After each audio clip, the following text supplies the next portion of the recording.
નમસ્કાર મિત્રો, વિડીયોમાં ફરી એકવાર તમારું સ્વાગત છે। મિત્રો, દિલ્હી સહિત ઉત્તર ભારતના વાતાવરણમાં પલટો આવ્યો છે। દિલ્હી, યુપી અને હરિયાણામાં ભર ઉનાળે વરસાદ ખાબક્યો છે।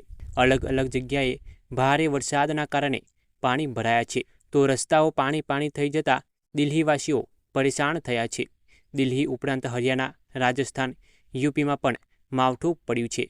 દેશમાં અલગ અલગ જગ્યાએ વરસાદની આગાહી છે। હવામાન વિભાગે રાજ્યમાં આકરી ગરમી સાથે માવઠાની આગાહી કરી છે। કાળઝાળ ગરમી બાદ પ્રી મોન્સૂન એક્ટિવ થતાં વરસાદની આગાહી છે।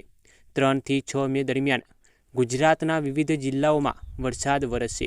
દોસ્તો, આવી જ વરસાદને અને ખેડૂતને લગતી ટોટલ અપડેટ એટલે કે બધી જ માહિતી જાણવા આપણી ચેનલને સબસ્ક્રાઈબ કરી બેલ આઇકન દબાવો અને વિડીયોને એક લાઇક કરો, જેથી તમને બધી જ માહિતી અમારી ચેનલથી મળતી રહે।